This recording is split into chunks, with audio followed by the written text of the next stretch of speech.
الفاتحة. ورحمة الله. اللهم صل على سيدنا.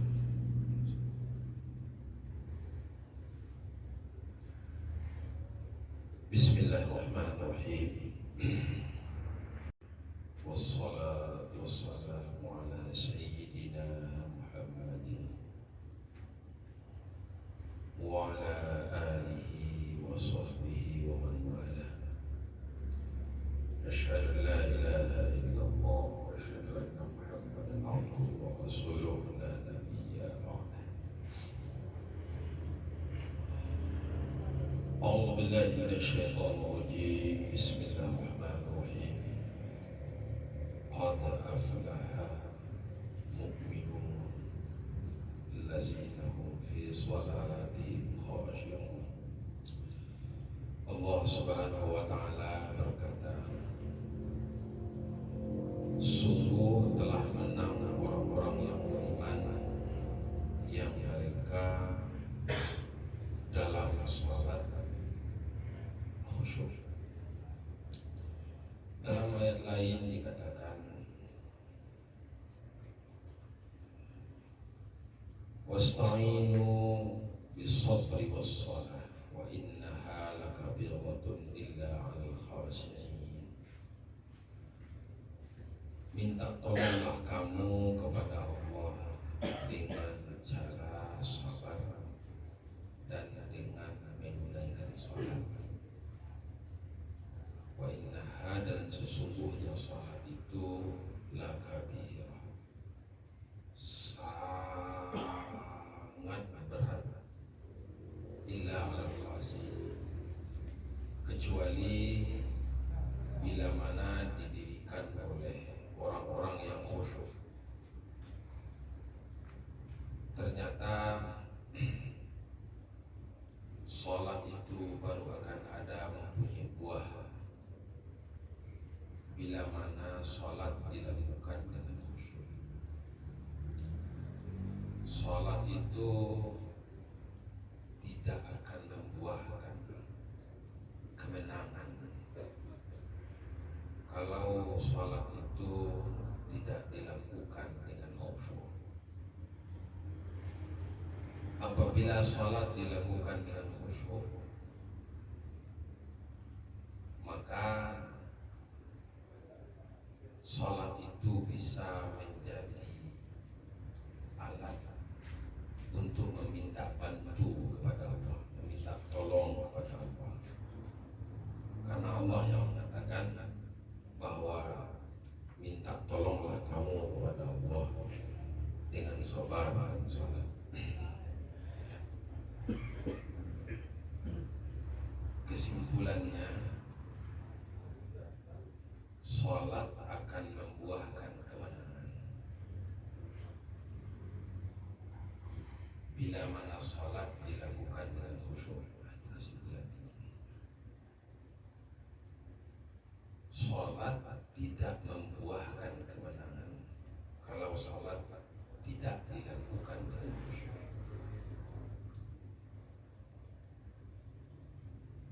Salat itu berat kecuali dilakukan oleh orang yang khusyuk.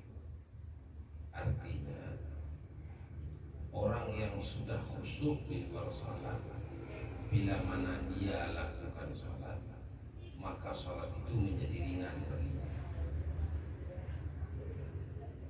Jadi khusyuk itu ternyata dilakukan, diciptakan, diusahakan sebelum salat, bukan dilakukan, diciptakan di dalam salat. Hanya saja bila mana orang khusyuk dalam melakukan salat, baru akan ada buah. Tapi khusyuk yang ada di dalam salat tidak akan terbentuk apabila orang yang akan salat itu tidak pandai berbuat khusyuk. Apa kemenangan yang akan diperoleh oleh orang-orang yang salat? 5 macamnya. Yang pertama, akan diperoleh khasyah hujjatullah. Itu kemenangan pertama. Kemenangan yang pertama akan diperoleh bagi orang salat, yaitu akan tumbuh di dalam dada orang yang salat itu rasa takut kepada Allah. Yang kedua, tawadhu. Apa itu tawadhu? Orang yang melakukan sholat dengan khusyuk akan timbullah rasa tawadhu di luar salat. Apa itu yang kita katakan tawadhu? Rendah hati, tidak tinggi hati, tidak merasa berlebih dari orang, merasa lebih hebat dari orang. Yang ketiga, khusyuk lagi. Orang yang melakukan salat dengan khusyuk akan membuahkan hasil khusyuk dia di luar salat. Jadi rupanya khusyuk sebelum salat akan membuahkan khusyuk di dalam salat. Khusyuk di dalam salat akan membuahkan khusyuk di luar salat sesudah salat. Berbeda ketiga-tiganya, nanti kita bahas ini. Ini pembahasan yang sangat serius. Orang yang bisa khusyuk di dalam salat, syaratnya khusyuk dia sebelum salat. Nah, bagaimana khusyuknya itu? Orang yang khusyuk di dalam salat akan membuahkan hasil yang ketiga, yaitu khusyuk dia di luar salat. Nah, apa pula maksudnya nanti? Yang keempat akan membuahkan hasil kemenangan, yaitu isarul akhirah. Isarul akhirah itu artinya apa? Orang yang salatnya khusyuk akan membuahkan hasil isarul akhirah, memilih akhirat dari dunia. Karena jalan di dunia ini dua saja terbentang. Pertama jalan Muhammadur Rasulullah, yang kedua jalan syaitan laknatullah. Dipilih jalan syaitan laknatullah, muaranya neraka. Dipilih jalan Muhammadur Rasulullah, muaranya surga dan ridha Allah. Yang kelima, akan membuahkan salat yang khusyuk itu akan husnul khuluqi, baik akhlak. Maksud baik akhlak ini apa? Baik tabiatnya, baik kebiasaannya. Orang yang baik kebiasaan, datang tamu dia senyum, dia lihat air menginjak muka orang, dia persilakan orang dulu. Itu baik tabiat. Orang yang tidak baik tabiat, walaupun hatinya tidak marah, datang orang acuh tak acuh, itu tabiatnya yang tidak baik. Itu dibuahkan oleh salat yang khusyuk. Makanya perlu sekali salat khusyuk ini. Dalam pandangan syariat, salat khusyuk ini bukan syarat untuk sah salat, tetapi menjadi syarat untuk sempurna salat, untuk berbuah salat. Diibaratkan orang yang sedang berdagang, maka orang yang berdagang melepaskan modalnya 1.000, 100.000, diharapkannya berlebih. Di sore hari dia bawa dagangan pulang, habis dagangan semuanya, duit dilihat dalam kotak sudah menjadi 1.500 atau 100.000 ditambah 50.000, maka jadilah duitnya 150.000.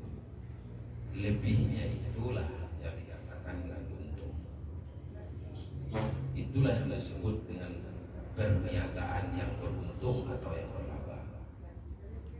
Orang yang tidak khusyuk dalam salat, maka salatnya tidak membuahkan untung. Yang dia buahkan hanyalah terlepasnya dari kewajiban saja.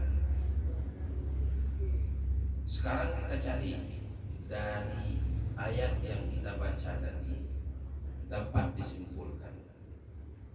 khusyuklah sebelum salat agar khusyuk di dalam salat, dan terbawa khusyuk dalam salat menjadi khusyuk di luar salat. Jadi ada khusyuk sebelum salat, ada khusyuk di dalam salat, ada khusyuk sesudah salat. Apa yang dikatakan dengan khusyuk? Nanti kita bahas. Sekarang kita dengarkan gurindam para ulama zaman dahulu. Apa bunyi gurindamnya? Hati-hatilah beramal, amalan zahir serta batin. Jangan terlampau karena mengejar, jangan tertimbun karena menggali. Digali-gali juga tapi tertimbun dia. Dikejar-kejar juga ternyata sudah terlampau. Hati-hatilah dalam beramal, baik amalan zahir syariat ataupun amalan batin tariqah. Jangan sampai terlampau karena mengejar, jangan sampai tertimbun karena menggali. Bila mana sudah hati-hati dalam beramal amalan zahir serta batin, maka kuncinya adalah carilah rasa dalam berzikir agar diamalkan di dalam salat, terpakai seumur hidup. Yang dikatakan dengan khusyuk itu adalah berzikir sebelum salat agar teramalkan di dalam salat, di luar salat terpakai seumur hidup. Ternyata khusyuk itu maknanya di sini adalah hati yang bangun, hati yang terjaga, bukan hati yang tertidur. Agar hati terjaga di dalam salat, maka jagakan hati itu sebelum salat. Maka untuk membangkitkan hati agar terjaga itulah maka disuruh kita untuk berzikir.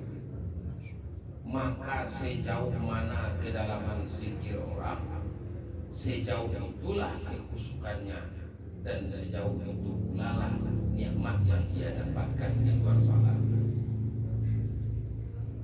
Maka apabila orang tidak pandai khusyuk dalam berzikir, dipastikan tidak pandai dia khusyuk di dalam salat, tidak akan berbuah khusyuk di luar salat.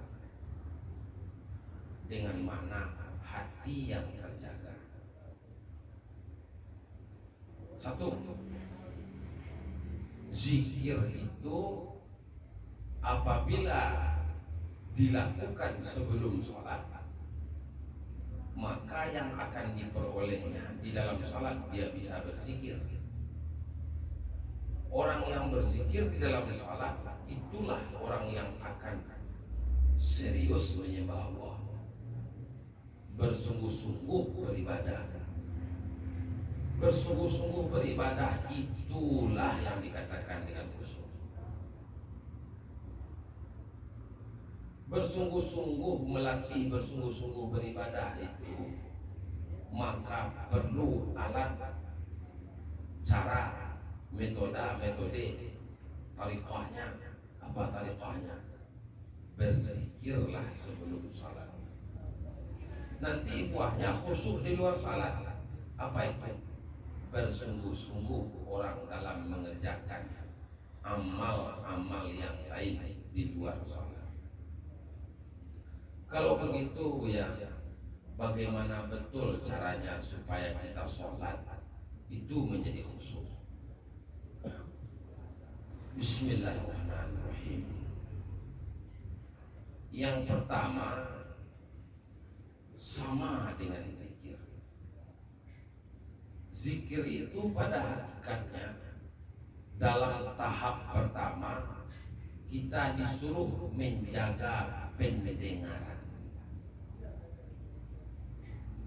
Apabila kita menjaga pendengaran, akan ada khusyuk pada kita.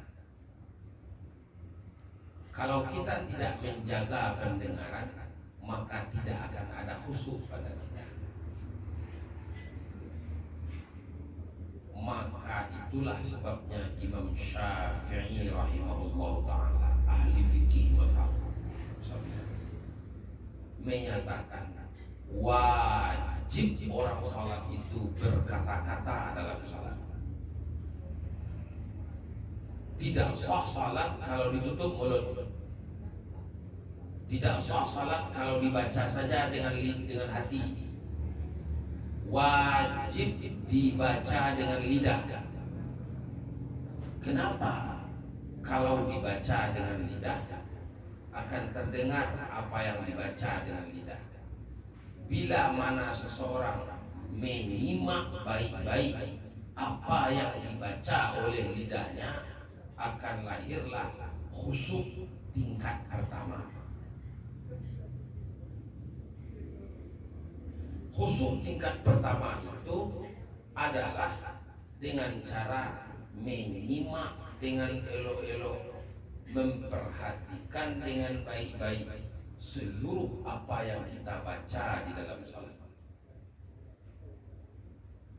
Persis dengan amal zikir. Dilatih kita dalam berzikir itu hanya mendengarkan denyut nyawa kita menyebut Allah. Tak terdengar yang lain lagi, yang terdengar hanyalah nyawa kita menyebut Allah. Itu zikir tahap pertama. Bila mana nyawa kita terasa menyebut Allah dan terdengar, bukan terdengar, didengarkan oleh telinga hati baik-baik, maka ketika salat orang baca Allahu Akbar, Allahu Akbar kabiran walhamdulillahi katsiran wa subhanallahi bukratan wa asila. Wajjahtu wajhiya lilladzi fatara as-samawati wal arda hanifan musliman wa ma ana minal musyrikin. Inna salati wa nusuki wa mahyaya wa mamati lillahi rabbil alamin la syarika lahu wa bizalika umirtu wa ana minal muslimin. A'udzu billahi minasy syaithanir rajim. Bismillahirrahmanirrahim. Alhamdulillahi rabbil alamin. Ar-Rahmanir Rahim. Maliki yaumiddin. Iyyaka na'budu wa iyyaka nasta'in. Ihdinas siratal mustaqim. Siratal ladzina an'amta 'alaihim ghairil maghdubi 'alaihim waladdallin. Bismillahirrahmanirrahim.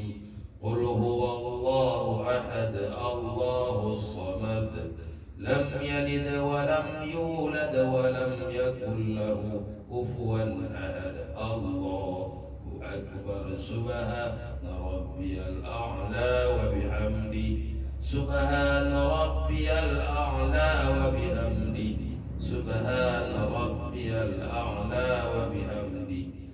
Subhana rabbiyal azimi wa bihamdi. Sami'allahu liman hamidah. Rabbana walakal hamd. Rabbana lakal hamdu mil'us sama. Rabbi ghfirli warhamni. At-tahiyatul mubarakatus salawat. Terus semua bacaan salat disimak baik-baik. Kalau disimak baik-baik apa saja yang kita baca,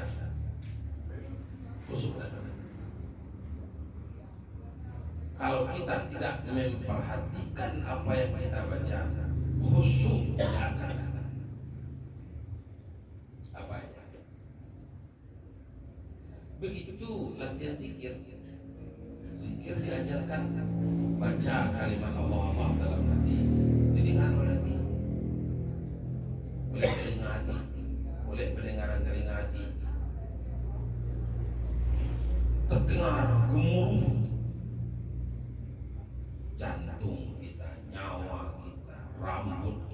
selembar, darah kita yang setetes, menyebut Allah semuanya. Apabila itu dilakukan, lahir salat khusyuk. Kalau itu tak dilakukan, tidak akan pernah kita khusyuk.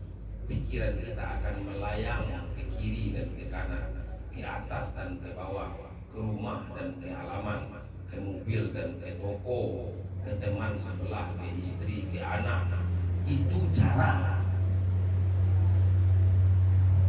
Untuk tahap pertama, karena khusyuk itu terbagi kepada 4 tingkatan. Khusyuk yang pertama itu kita belajar mendengarkan apa yang kita baca. Mendengarkan apa yang dibaca, dikasih kiat lagi, jangan dikasih jeda. Umpama kalau kita sholat, mau khusyuk sholat, jangan kasih jeda antara bacaan satu dengan bacaan dua. Allahu Akbar, jangan bermenung, lanjut aja.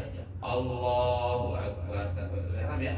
Allahu Akbar, Allahu Akbar kabira. Lanjut aja. Kemudian selesai kabira, langsung kepada wajah itu wajhiyah. Selesai wajah itu, langsung baca A'udzubillah, Bismillah, Al-Fatihah. Selesai Bismillah Al-Fatihah, langsung baca Bismillah ayat. Selesai ayat, langsung baca Qul Huwallah. Takbir. Selesai takbir, langsung ruku. Selesai ruku, baca Subhana Rabbiyal Azimi wa bihamdihi. Selesai Subhana Rabbiyal Azimi, langsung takbir. Selesai langsung Sami'allahu liman hamidah. Selesai Sami'allahu liman hamidah, baca Rabbik firli, langsung baca Allahu Akbar, langsung sujud, langsung baca Subhana Rabbiyal A'la, langsung dulu antara dua sujud Rabbik firli, langsung, jangan dikasih jeda. Karena apabila kita memberi jeda, maka antara jeda dengan jeda itu biasanya hati kita lengah. Itu caranya. Itu yang pertama itu. Kalau berhasil kita yang pertama ini, pelajaran bisa naik kepada yang kedua. Kalau tidak berhasil kita pada yang pertama, kalau bahasa Padangnya sabau, saya nggak diajar, tak mengerti gitu. Karena ngaji tarikat, mengkaji kajian salat khusyuk ini, bentuknya yang mudah dikerjakan sulit. Ya. Apabila kita telah membacanya dengan baik, kita simak dengan baik, menyimak apa yang dibaca itu amalan zikir itu. Amalan zikir tahap pertama. Jadi kalau orang berzikir tidak ada yang didengarnya kecuali yang didengarnya adalah Allah semata-mata. Maka namanya istilah itu adalah mati dia. Mati apa namanya itu? Mati tabi'i. Apa namanya? Matilah kamu sebelum mati. Itu bukan hadis itu. Kalau yang hadis, tubu qabla an tamutu, taubatlah kamu sebelum mati, ya kalau itu hadis. Tapi kalau mutu qabla an tamutu, itu qaul ulama. Matilah kamu sebelum kamu mati. Yang qaul ulama katakan qaul ulama, itu namanya kalam kursi. Nah, jadi mematikan diri sebelum mati itu hilang tabiat diri. Apa tabiat diri kita ini? Lengah. Tidak. Matu melihat Buya Busra, pamana ke rumah. Lihat betul. Uy. Matu melihat Buya Busra, takana susuana lu beli. Dah. Itu tabiat manusia. Tabiat manusia itu lalai. Walaupun nyawa masih iko, tapi penganannya tidak kesekor. Dia pegang kue, tapi ingatannya itu kepada yang lain. Ya tak. Maka apabila kita telah menghilangkan tabiat diri, bagaimana caranya? Menjaga hati jangan lengah itu berzikir, menghidupkan kalbu. Zikir Allah dalam hati. Ya dah. Bila mana terbiasa kita zikir Allah dalam hati, tidak ada yang kita dengar kecuali Allah saja. Namanya kita mati tabi'i, mati dalam itu kalimat semata-mata itu namanya. Buka kitab Asyar As-Salikin, Syarus Salikin, karangan kitab Syekh Abdul Samad Al-Falifani, atau kitab Sabitatul Qulub, ya, atau kitab Hidayatul Salikin. Jadi martabat zikir yang pertama itu bagi kita namanya adalah mati tabiatnya yang mati, hilang tabiat. Yang dikatakan hilang tabiat ini apa? Yang pertama tabiat lalai. Ya. Kalau tabiat kita apa?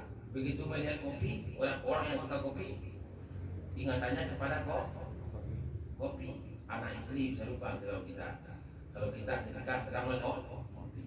Kalau tabiat kita merokok, begitu dapat rokok kita merokok, lupa kita dengan tugas ini waktu zuhur sudah masuk, sudah tahu kita. Kalau tabiat kita itu bertele-tele, lurus aja omongan orang, kita simpangkan juga tuh ujungnya. Semua kan itu tabiat diri itu. Apa tuh namanya? Tabiat nafsu. Makanya zikir itu akan merubah tabiat, kata Abuya kita. Zikir akan merubah tabiat apa? Tabiat daripada hati yang tidur menjadi hidup, jadi bangun. Hati yang tertidur menjadi yaqzah. Apa namanya istilahnya? Yaqzah. Nah, yaqzahnya hati ini akan mematikan tabiatnya. Maka ketika itulah orang sholat mulai sedikit-sedikit nikmat sholat dapat. Maka sholat khusyuk itu diawali sebelum sholat belajar cara khusyuk. Apa caranya? Berzikir. Bagaimana caranya Bu ya? Latih zikir yang benar. Bagaimana cara latih zikir yang benar? Ya, yang pertama itu ditingkatkan apa yang kita baca itu. Fokus kita mendengar. Itu namanya zikir sama. Zikir mendengar. Zikir sama. Zikir pendengaran. Dengar.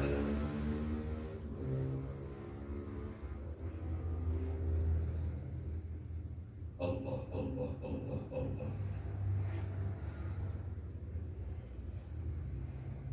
Selangkah ya. Kalau kita berzikir dengan lidah, kita dengar apa yang kita baca. Jangan lepas keluar dia, tapi dari ke dalam. La ilaha illallah, la ilaha illallah, la ilaha illallah, la ilaha illallah. Terdengar oleh kita membaca. Kenapa begitu? Kan gitu ya. Kenapa begitu? Boleh begitu lah ya. Boleh begitu lah ya. Bukan boleh, harus begitu. Harus begitu. Ini dalil. Kalau kita masuk umroh atau haji dari tempat miqat kita, nggak pakai baju ihram, maka kita pakai mobil biasanya kalau sekarang. Dulu jalan unta, jalan kaki ya. Selama perjalanan sampai ke pintu Masjidil Haram itu apa kita baca?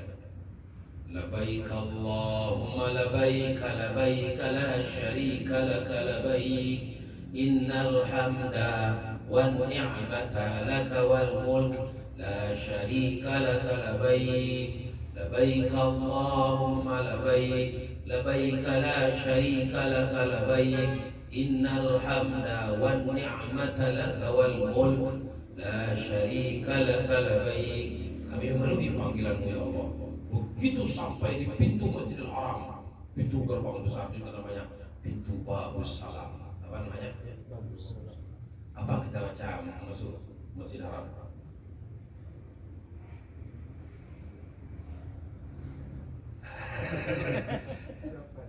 Tom-yum. Apa kata tom-yum? Mie Aceh. Tak bisa. Ya dah. Nasi Padang kata gue mutar nggak bisa. Tetap di proyek nggak bisa. Apa kita baca buka pintu tuh? Ya busra masuk pintunya. Pesantren di San Muadaban salah. Kampung deh. Apa urusan kita tak ada. Ya, apa kita baca kalau masuk pintu Babus Salam? Allahumma antas salam wa minkas salam wa ilaika ya'udus salam fahaina rabbana bis salam wa adkhilnal jannata daras salam tabarakta rabbana wa ta'alaita ya zal jalali wal ikram. Woi, ibu-ibu, bapak-bapak yang dirahmati Allah, itu Baitullah. Masuk ke Baitullah itu pakai Allahumma anta salam wa minka salam wa ilaika ya'udu salam. Ya Allah, yang salam engkau, yang datang salam itu dari engkau, kembali salam dari engkau. Apa suratnya? Apa maksudnya itu? Allah itu salam, dari Allah datang salam, kepada Allah kembali salam. Apa maksudnya itu? Allah itu zat yang memberi keselamatan. Dari Allah datang salam, keselamatan, kepada Allah kembali salam. Masuklah Tengku Samsul dari sana. Ini contoh ke posko. Apa katanya? Assalamualaikum. Dari siapa itu salam? Dari Tengku Samsul. Kalam yang dipakainya, suara yang dibacanya, kan dia berkalam ini ya. Kalam yang dipakainya, kalam siapa? Kalam Allah. Kalam yang dipakainya pada hakikatnya kalam punya siapa? Punya Allah. Yang kalam sebetulnya siapa? Allah. Yang kita bisu dijawab oleh kita di dalam Waalaikumsalam. Kepadamu salam. Kita membalikkan salam nih. Ya dah. Kalam yang kita pakai kalam siapa? Allah. Kalam Allah. Mulut kita bergerak baca kalam.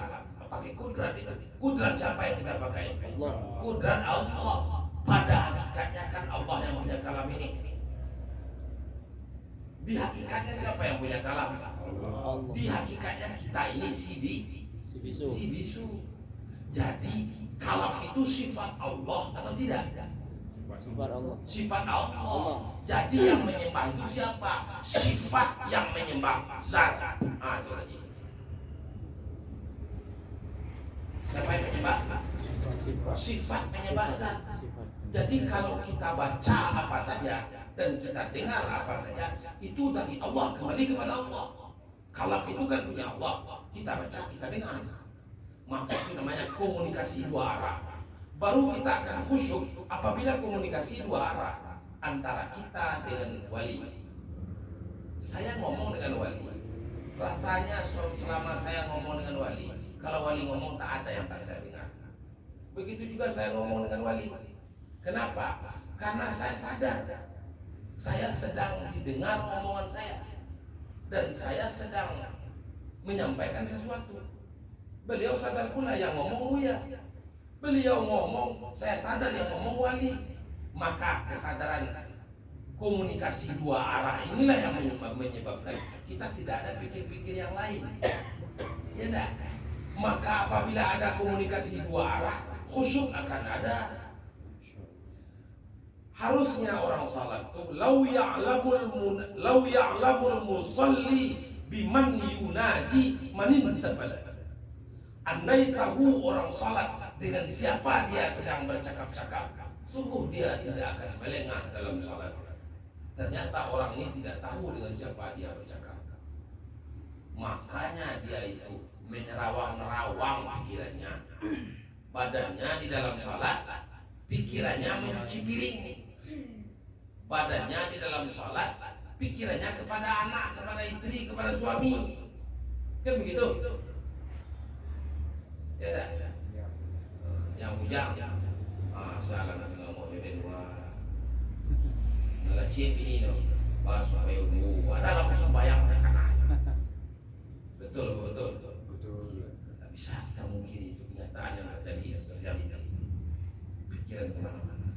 Makanya disuruh kita menggunakan kepunyaan Allah, yaitu kalam.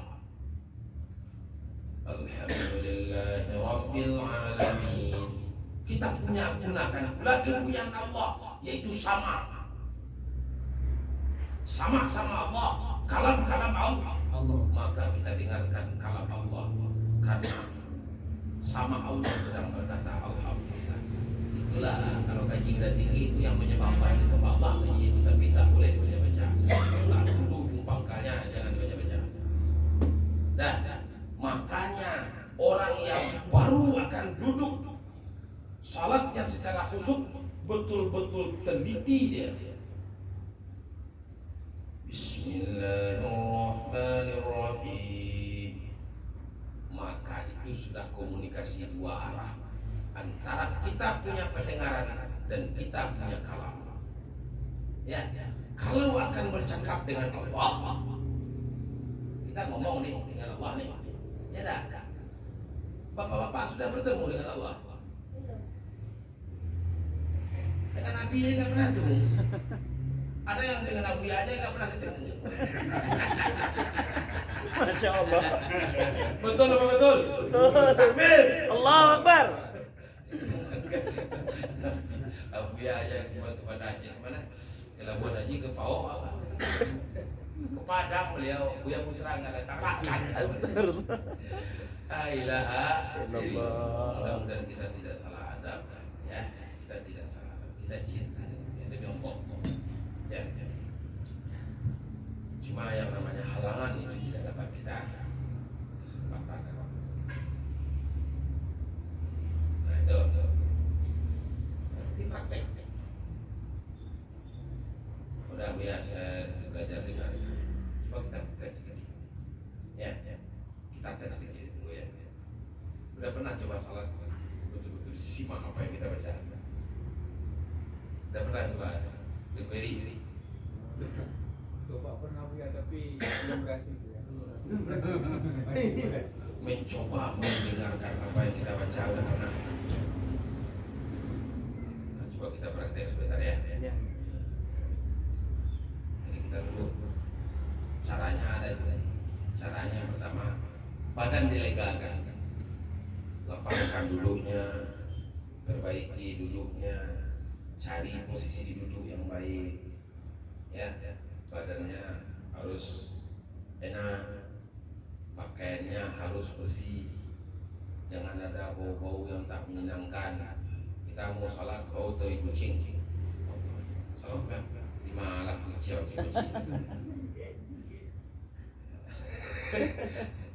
Kita mau salat, ada celana anak kita, ada peloknya, ada pesingnya, makanya singkirkan dulu.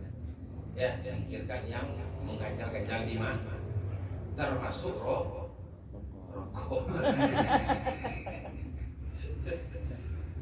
Dah, ya, dah, kita tes ya, kita tes.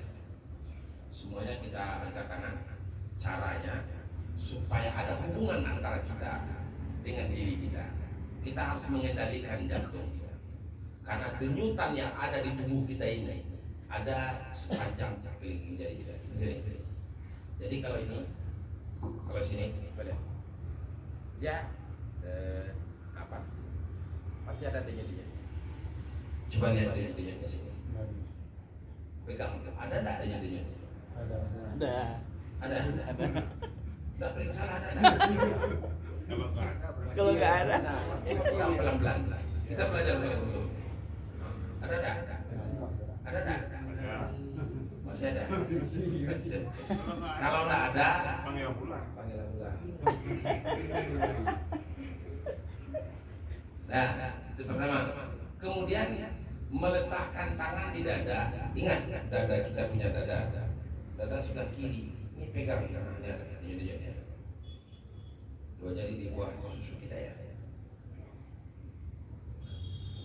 Denyut yang ada di sini, denyut kan? Denyut nadi di sini dengan denyut yang ada di jantung kita sambungkan. Nempel ya. Maka kita lipatkan tangan. Makanya sunat hukumnya meletakkan tangan kiri itu agak berat ke kiri, baru kita lipatkan.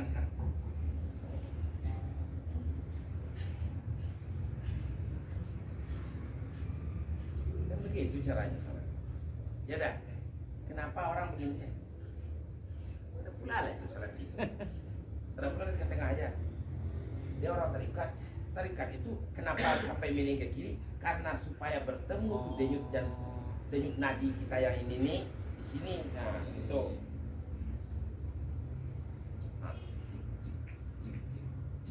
Tuh, cara meletakkan tangan di dada. Ya. Ini agak baru nih. Ini agak baru nih.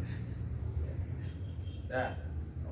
Kemudian yang kedua, tidak boleh kita mengangkat tangan itu terlalu tinggi, terlalu rendah, terlalu tegang, terlalu lembut. Ya, angkat tangan itu wajib tidak boleh terlalu tinggi. Allah. Tidak boleh terlalu rendah. Allah. Ada orang begitu? Ada yang dorong. Ya. Makanya mazhab Syafi'i itu mazhab yang mu'tadilah. Saya bukan muji-muji Syafi'i karena saya Syafi'i ya. Nah, kan ada lipat tangan di bawah. Di bawah pusat, di pusat. Nih. Ada di atas pas di pusat. Ada di atas pusat. Ada di atas dada. Allahu Akbar. Alhamdulillah. Ada tak? ada. Jam. Saya tidak akan nyalahkan orang. Tapi dalam mazhab Syafi'i, buka kitab I'anatul Talibin, letak tangan itu tidak boleh ini lebih dari ujung telinga, segini. Dan tidak boleh pula digeserkan ke telinga. Allahu Akbar. Tidak boleh gitu. Wajib bicara gitu. Tapi andaikan diukur dari segini aja, maka selega-lega tangan. Selega-leganya. Selega-leganya. Tidak boleh. Oh, itu tegang. Ya, atau itu letoy. Ya. Oh. Ketika Allah punya itu di atas. Punya itu di atas. Allah. Akbarnya ke bawah. Ya. Kita praktek sekarang ya. Ya, tengok ini ya. Kita praktek salah kusuk malam ini. Mudah-mudahan kusuk juga ya. Amin ya Allah. Saya takutnya orang yang mengajarkan salat khusyuk salahnya tak khusyuk ini. Kacau. Orang yang tak ada cahaya, kalau dia memberi cahaya, bukan cahaya yang dapat, malah kegelapan. Alhamdulillah. Doakan saya ya. Allah Akbar. Jadi kita lipatkan langsung ini. Ya. Ini buka dulu supaya tahu mana tangan mana ditaruh ya. Jadi Allah itu telapak tangannya ke depan, punggung tangannya ke belakang. Ya, jarinya mu'tadilah. Bapak-bapak yang punya jari seperti saya ini pasti agak renggang dia. Kalau seperti saya posisi. Ini bukan direnggangkan Pak, mau diginikan pun begini juga dia. Ini bukan karena bukan bergaya-gaya, ini serasa gini kan begitu juga dia. Nah, bukan. Ini dia bukan, ini begini nih. Karena dulu sering begini. Nah, lihat. Oh, selega-leganya. Oh. Ya. Nah. Dada sebelah kiri. Nah, itu letak tangan dulu. Cara menggerakkannya. Kemudian pandangan mata dan hadapan dada. pandangan mata itu tidak boleh lebih dari setempat sujud. Kita punya contoh. Saya tes dulu ya. Kalau saya ruku, saya sujud, saya di mana tuh tempat sujud saya? Kita tes. Kita berarti tempat sujud saya di sini. Dahi saya kan di sini nih. Kalau saya sujud di sini. Tapi kalau orang yang badannya agak pendek, orang kan di sini ya. Tahu lah ya. Masing-masing kita lah. Ya dah. Pokoknya tempat sujud. Pandangan wajib ke tempat sujud saja. Nah, baju jangan disising ya. Ini contohnya deh. Allahu Akbar. Tapi jangan Allahu Akbar. Jangan begitu pula. Allahu Akbar. Itu aja. Ya Allahu Akbar. Diwasal. Ya Allahu Akbar. Pandangan tidak boleh lebih daripada tempat sujud. Nah, untuk melatih yang pertama-tama ini boleh kita pejamkan mata. Nah, jadi sebetulnya dalam ilmu fikih memejamkan mata itu khilaful aula atau makruh. Ya, tetapi untuk melatihnya diizinkan. Kalau di sana baru akan khusyuk kita. Karena semakin banyak yang dilihat, semakin banyak pikiran. Ya dah. Nah, maka mengurangi. Ini kita dalam latihan. Ini bukan apa, kalau udah biasa kita nanti terbuka dengan terpejam sama saja. Dan kenyataannya memang begitu kok. Ya dah. Oh. Kalau kita tidur, tetap posisi badan kita menekuk. Oh. Jangan dikeraskan tangan. Oh. Ya. Siapa ya? Kita tes dulu ya. Ustaz Ibnu Rizal dulu. Berdiri. Ustaz Ibnu Rizal. Tafadhol. Ustaz Ibnu Rizal berdiri. Tafadhol. Insyaallah. Bapak Ustaz Ibnu Rizal ya. Nomornya dulu kan. Oh, ya. Mana tempat tes tempat sujudnya?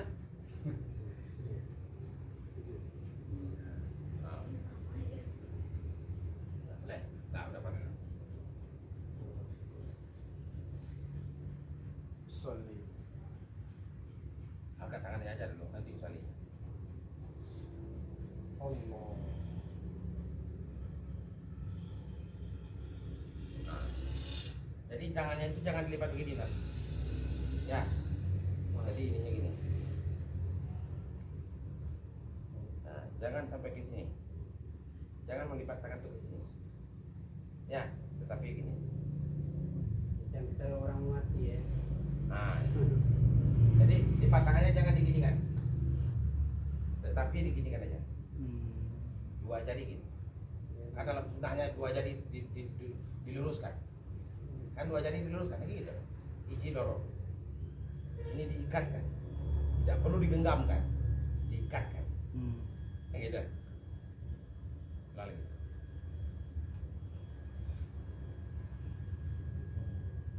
Allah.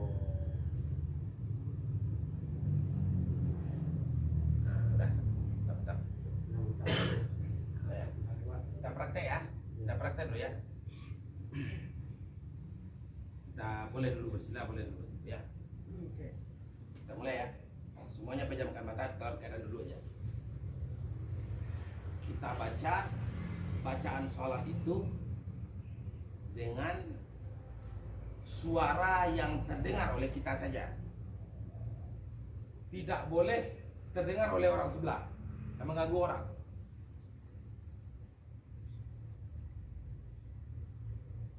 Tapi tidak boleh tidak kita baca. Tidak boleh tidak terdengar oleh telinga kita.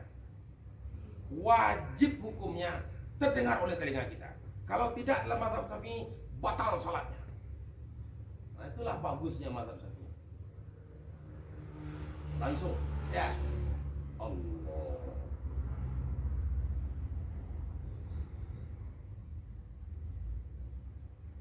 Mulai ya. Usalli fardhu subuh lah. Jangan sampai bermain-main. Usalli sunnat sunat mutlak. Sunat al-mutlak. Usalli salat usalli sunnatan lillahi ta'ala. Ya. sunatan lillahi ta'ala. Kita nggak salat wajib bertele-tele kita. Dan yang mencontohkan aja ya, usolli sunatan lillahi. Kita mulai ya. 1, 2, 3.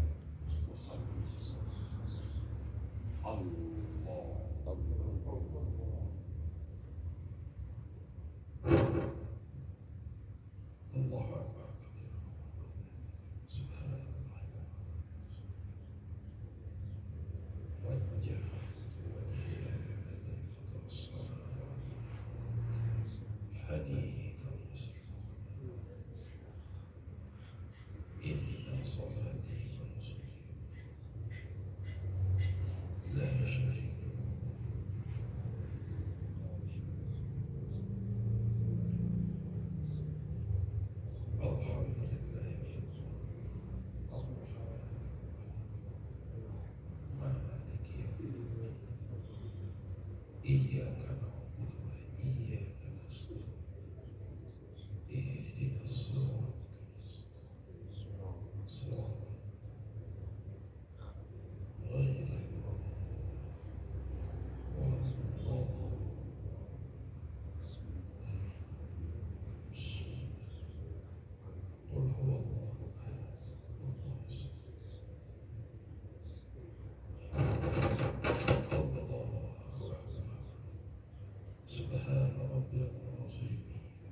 Bagaimana rasanya Bapak-bapak? Bagaimana rasanya? Lebih nikmat. Lebih adem dan lebih nikmat. Itu namanya adalah sholat. Untuk level pertama, karena kita ketinggian kajinya. Sehingga level pertama itu kita tidak bisa konsentrasi. Ya, kita tidak bisa konsentrasi. Sekedar untuk level pertama itu saja. Kalau kita sungguh-sungguh melakukannya dengan sempurna, insya Allah sholat itu akan terasa nyaman sekali. Ya. Tapi kalau dengan kita tidak tahu cara bagaimana mewujudkan sholat itu supaya dia jadi nikmat, dia jadi enak, dia menjadi kita rindui, itu disebut dengan cara pertama. Cara pertama supaya sholat itu khusyuk, sempurnakan wudhu kita, sempurnakan mandi wajib kita, sempurnakan bersih tempat sholat kita, sempurnakan bersih pula badan kita. Ya, sempurnakan pula waktu sholat itu udah diyakini masuk. Jangan sebelum waktu masuk kita udah sholat, masih dalam sholat. Sempurnakan juga apa saja yang akan menghalangi kita buang, kita jauhkan dari tempat sholat kita. Dan yakini pula bahwa apa-apa yang kalau masih ada belum makan dulu. Ya, ada saja satu di gigi kita itu nasi habis kita makan, jangan kumur-kumur dulu, gosok gigi dulu, ya. Atau ada di badan kita ini ya gatal, garuk, ini, nah, buang. Jadi dilepaskan sekalian lebar. Kemudian kita harus sebelum sholat itu membaca 2 buah amalan yang sangat penting. Apa amalan yang sangat penting? Yang pertama istighfar. Itu sangat penting. Sangat penting. Karena bersih badan kita belum tentu akan bersih hati kita. Maka setelah kita membersihkan badan kita dari hadas dan najis, maka kita disuruh untuk membersihkan qalbu kita dari segala dosa. Maka istighfar kita sebelum salat. Berdiri di atas tikar salat, Astaghfirullahaladzim, Astaghfirullahaladzim, Astaghfirullahaladzim, alladzi la ilaha illa huwa. Pertama. Yang kedua, baca surat Qul A'udzu Birabbin Nas atau surat An-Nas. Bismillahirrahmanirrahim. Qul A'udzu Birabbin Nas, Malikin Nas. Sampai itu satu kali aja. Qul A'udzu Birabbin Nas itu dibaca. Sesudah itu baca betul dengan lidah kalimat usalli. Usalli fardal maghrib. Usalli fardal maghrib. Salasa raka'atin mustaqbilal qiblati lillahi ta'ala. Aku sengaja fardu maghrib 3 rakaat menghadap kiblat. Karena Allah sendiri ya. Kalau imam makmum atau jadi imam. Waktu kita angkat tangan Allah. Angkat tangan itu yang kita sengaja dengan mengangkat tangan ini membesarkan Allah. Lidah kita, hati kita juga membesarkan Allah. Ini kita sengaja sebagai melakukan fardu maghrib 3 rakaat. Nah itulah yang niat sebenarnya. Kalau tadi namanya lafaz niat. Apa namanya itu? Lafaz niat. Lafaz niat. Lafaz niat ini sunat hukumnya dibaca. Kenapa? Supaya jinak hati kita ketika kita berniat. Karena niat itu secepat kita. Niat itu tak dibaca-baca dengan hati. Jangan pula seperti orang bodoh salat. Dia kata gurunya membaca niat itu adalah terletak antara alif pada Allahu sampai kepada ra pada Allahu Akbar, kan gitu kata guru. Dia memahami dibacanya sepanjang itu. Dia baca Allah, ada artinya baca pula. Aku sengaja fardu maghrib 3 rakaat menghadap kiblat jadi makmum karena Allah. Kata hatinya, lidahnya membaca Allah.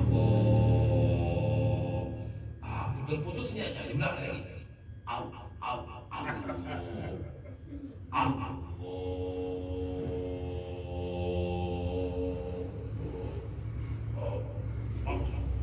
Ada orang begitu salat.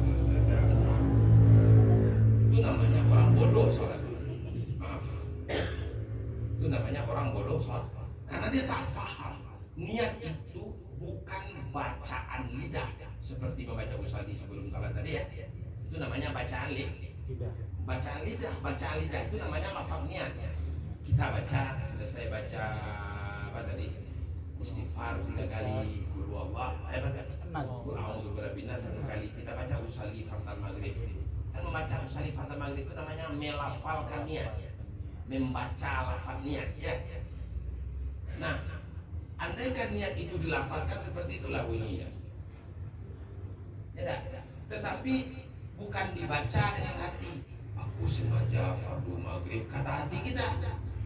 Ya, 3 rakaat menghadap kiblat, bukan begitu.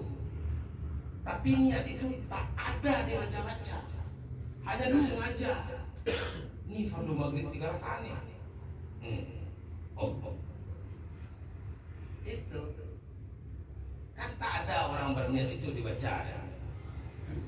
Buya tadi berangkat dari rumah berniat ke posko, apa ada dalam hati dia membaca sengaja aku datang ke posko mau mendengarkan pengajian Buya Besar. Ada begitu? Nggak ada dibaca-baca. Kita terniat dalam hati untuk makan kue, kan kita ambil aja kan? Cik, gitu hati kita, secepat kilat diambil aja. Jangan sengaja aja. Bismillahirrahmanirrahim. Udah deh. Jadi niat itu bukan bacaan hati, tetapi sengaja hati. Paham? Paham tak maksud saya? Karena kita belajar fikih selama ini, karena kesalahan guru fikih mengajarkan, diajarkanlah membaca lafaznya dengan hati. Di sini kenanya, mana ada kitabnya membaca lafaznya dengan hati? Mana bukunya? Mana bukunya? Mana kitabnya? Hanya saja ahli fikih mengatakan membaca berniat menghadirkan makna usalli fardhu maghrib itu ketika kita membaca Allahu Akbar. Pokoknya antara Allah sampai di sana kita bersengaja aja ya. Dulu sedikit dan kemudian sedikit asalkan masuk. Jadi itu aja. Sengaja ya. Tidak ada lah sengaja untuk mengangkat tangan untuk salat, sudah kita angkat tangan untuk salat. Tapi waktu kita membaca Allahu Akbarnya ada masuknya, tidak apa. Yang penting ada sengaja ya. Yang sengaja itu tak disebut-sebut. Mana ada orang menyengaja dibaca-bacanya dengan hatinya. Orang yang membaca dengan hati itu namanya membaca, bukan bersengaja. Orang bersengaja itu timbul pertanyaan, saya baru bisa menyengaja hati saya itu apabila saya baca dengan hati. Ya tak apalah. Ya yang penting ada sengaja tak apalah. Tapi kalau itu membaca dengan hati itu bukan niat itu. Nah, Allah langsung tanpa jeda. Allahu Akbar kabira. Alhamdulillahi katsiran.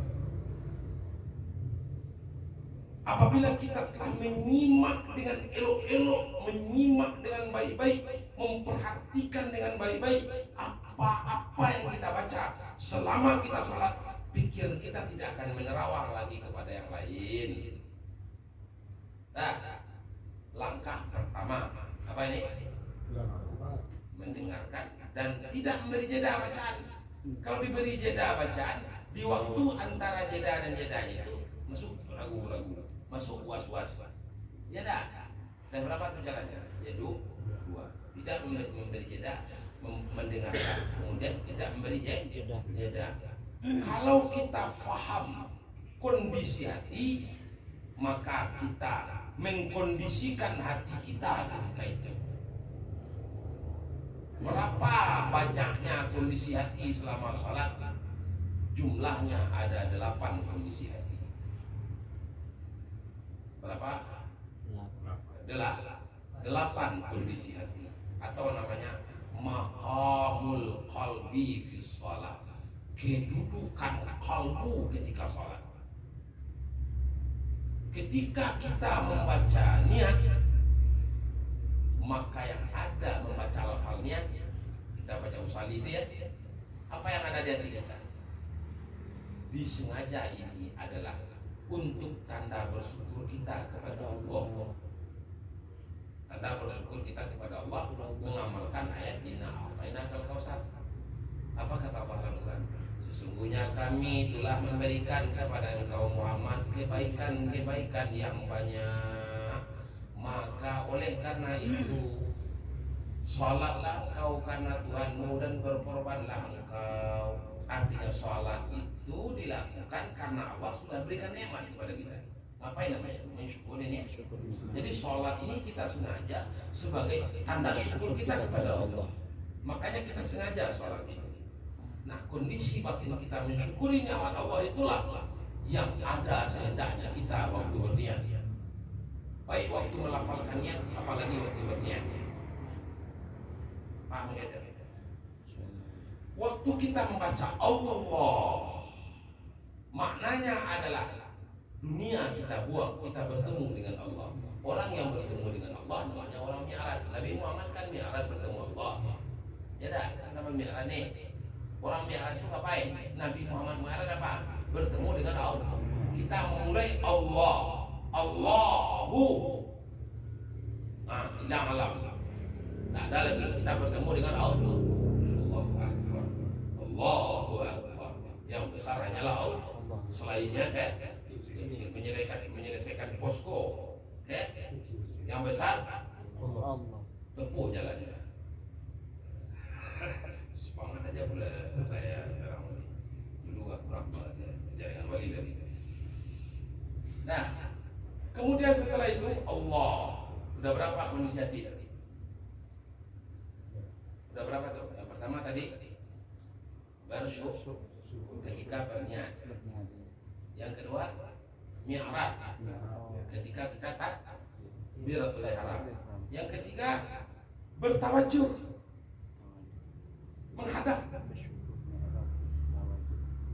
menghadapinya partinya tidak melengah. Kalau kita lagi dengar pengajian, apa bedanya anak-anak dengan pengajian dengan bapak-bapak? Anak-anak dengar pengajian dia main-main. Main teman. Ya dah. Ada. Apa? Anak-anak. Orang dewasa mana ada gitu. Kalau ada orang dewasa seperti itu berarti anak-anak ya. Maklum aja. Ya. Nah, menghadap. Kenapa kita menghadap? Artinya tidak melengah. Kita hadap. Apa yang kita hadapkan? Wajah. Aku hadapkan wajah. Tubuhku ini aku hadapkan. Ku persembahkan kepada Allah. Aku hadapkan wajah dengan makna jasmani kita semua. Yang kita yang berkata yang ketika itu orang. Ketika kita membaca Al-Fatihah itu tawajuh. Tawajuh ini tidak melek. Namanya kita menghadap sama dengan menghadap Pak Bupati, menghadap wali kota. Pada wali kota sementara aja. Selesai Pak Rudi ini jadi wali kota bertemu kita bicara ada Pak Rudi biasa aja. Gimana dengan kerja? Tidak. Kan karena beliau jadi wali kota aja sih kita takut. Gimana berhenti jadi wali kota kalau nggak percaya? Ini dengan Allah. Waktu kita bertemu dengan wali kota duduknya teratur. Apa yang dapat dibantu kata Pak Wali Kota? Begini Pak. Iya dah. Ada tak? Pernah menemui Pak RT, Pak RW, Pak Lurah, Pak Camat, Wali Kota, Bupati, Presiden. Ribut-ribut dia di luar. Presiden Jokowi ini blok. Kalau bertemu sama Presiden Jokowinya gimana? Iya tak? Kalau bertemu dengan raja, ini bertemu dengan Allah. Ya tak? Kalau orang bertemu dengan Allah, apa yang terjadi? Yang terjadi dia sedang menghadap. Orang menghadap khusus menjaga ada, menegur kepala. Maka orang salat itu nggak ada. Namanya kurang ajar. Menghadap Allah, lengah kiri kanan dan. Assalamualaikum kata orang. Waalaikumsalam. Kita sembahyang boleh? Nggak boleh gitu. Nah, kemudian baca apa lagi Al-Fatih. Apa namanya itu? Kita sedang bercakap dengan Allah, bermunajat. Apa namanya? Bermunajat. Munajat kita dengan Allah itu. Kalau kita baca Allah, alhamdulillahirabbil alamin, kita jawab Allah. Amin ya abdi. Kalau kita sebut Ar-Rahman Rahim, apa jawaban Allah? Asna alayya abdi. Kalau kita bilang Maliki Yaumiddin, apa jawaban Allah? Majadani abdi. Kalau kita sebut iyyaka na'budu wa iyyaka nasta'in, apa jawaban Allah? Hadza baini wa baina 'abdi wa li 'abdi ma su'ila. Kalau kita bilang ihdinas siratal mustaqim siratal ladzina an'amta 'alaihim ghairil maghdubi 'alaihim waladdallin. Amin. Sebelum amin, apa jawaban Allah? Hadza li 'abdi wa li 'abdi ma su'ila. Ya dah. Kemudian apa lagi? Kita mulai membesarkan Allah. Mulai aja kita itu membaca ayat itu kapan kita percaya? Mulai kita membesarkan Allah. Oh, orang membaca Al-Quran itu tanda membesarkan Allah. Melihat dengan mata batin, Allah itu maha besar. Mulai aja dia baca ayat, itu namanya dia membesarkan Allah. Puncak pembesaran dirinya kepada Allah itu kapan? Ketika dia rukuk. Oh, ketika rukuk. Ketika rukuk. Allah. Apa bukti dia membesarkan Allah? Dia baca Subhana Rabbiyal Azim. Subhana Rabbiyal Azim. Nggak cukup itu. Subhana Rabbiyal Azimi wa bihamdi. Masa syukur. Nah, dulu. Allahumma shalli. Nah, terima kasih. Ustaz syukur sudah datang. Kita lanjut. Jadi mulai kita membesarkan Allah itu sejak kita selesai berdialog dengan Allah, terasa keagungan Allah, terasa kebesaran Allah. Ketika itu apa yang kita baca? Yang kita baca adalah baca ayat. Orang membaca ayat itu adalah start dia membesarkan Allah. Puncak dia membesarkan Allah, dia tundukkan badannya. Allah. Maka ia membaca dengan lidahnya, Subhana Rabbiyal Azim. Maha suci Allah. Allah yang maha azim, yang maha besar, yang maha agung. Alhamdulillah, benar-benarlah aku memujinya. Kan itu artinya tahu. Ya dah. Membesarkan Allah tak cukup sehingga itu. Sami Allahu liman hamidah. Masih membesarkan Allah.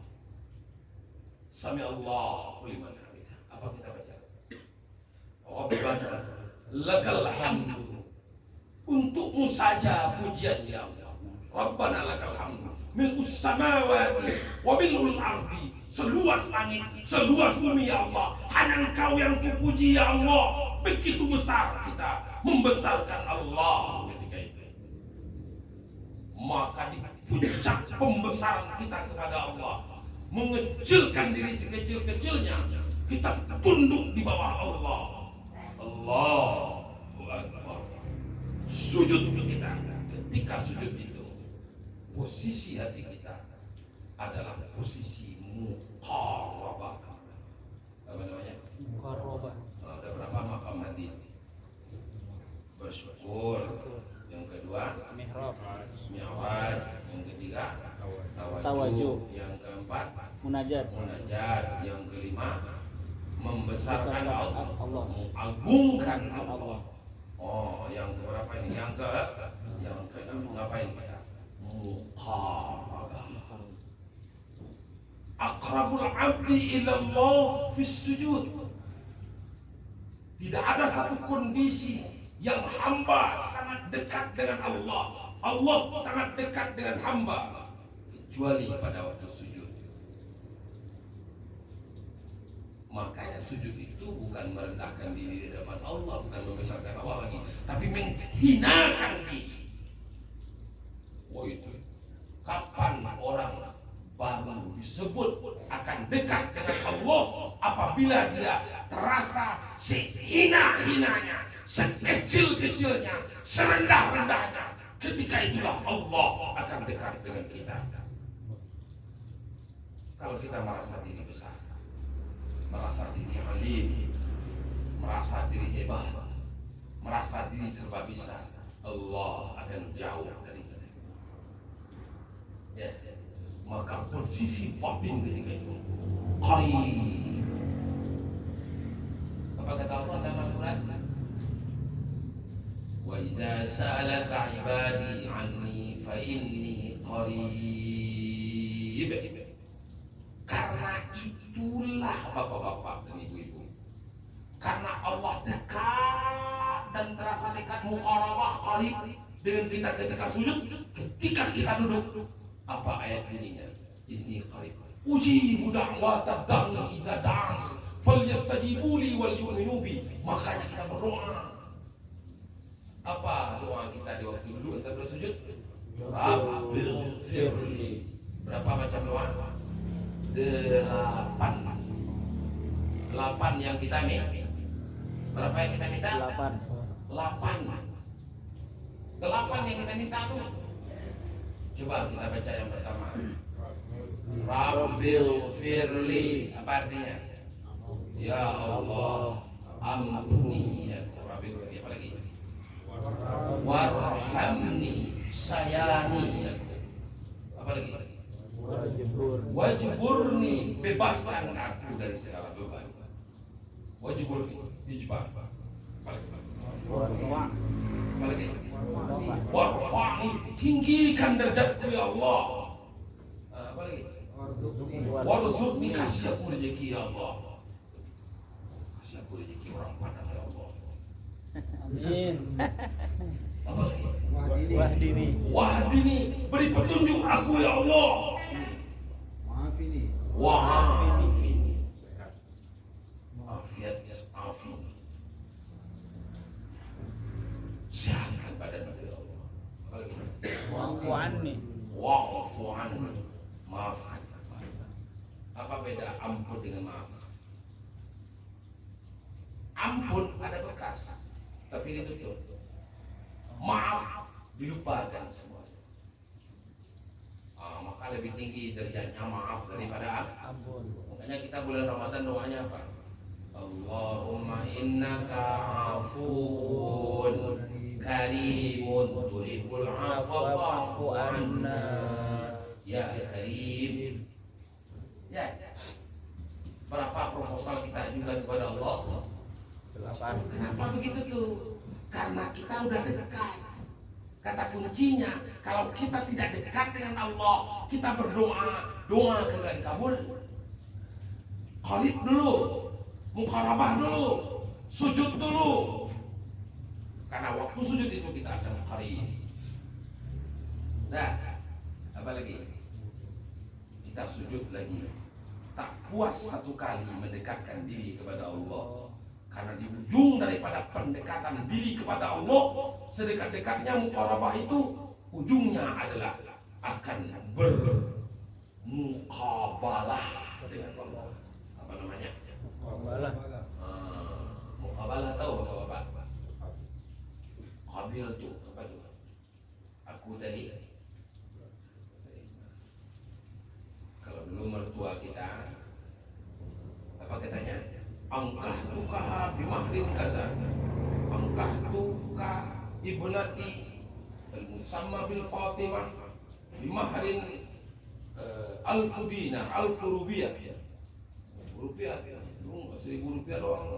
Sekarang udah banyak. Seperangkat alat sholat berapa tuh masjid tuh dikasihin? Seperangkat alat sholat kan termasuk masjid mah. Aku nikahkan anakku yang bernama Fatimah kepadamu dengan mahar seperangkat alat salat, tambah dengan emas 1 kilo, dengan tunai. Apa kata bapak menjawabnya? Aku terima. Apa? Aku terima. Qabil, muqabalah. Aku terima. Kita mau tuh bertemu dengan Pak Wali Kota, dengan Presiden. Apa kata pengawalnya? Bapak tidak bisa menerima kamu. Ya. Jadi muqabalah itu menerima. Kita baru diterima oleh Allah sebagai puncak dari Mi'raj adalah ketika kita telah membaca 4 kalimat. Apa kalimat yang 4 itu dibaca? Baru bermuqabalah kita dengan Allah. Dari langit ke-7 sampai ke langit yang ke Sidratul Muntaha, Raf dan Mustawa, tempat istiwa. Ya, Arsy, kursi itu kapan itu? Ketika telah dibaca 4 kalimat. Mana-mana dia yang 4? At-tahiyyah, Al-mubarakah, As-salawat, At-tayyibah. Empat kalimat ini kalimat pamungkas dibaca oleh Nabi Muhammad dari langit yang ketujuh. Tidak bisa Jibril untuk ikut karena alam yang akan ditempuh oleh Nabi Muhammad pada puncak mi'rajnya adalah alam yang disebut dengan alam lahut, bukan alam malakut, apalagi alam nasut. Bumi alam nasut, langit yang ketujuh alam malakut, malaikat. Atas langit yang ketujuh namanya alam lahut, hanya Allah yang tahu. Bisa orang terbang ke alam lahut.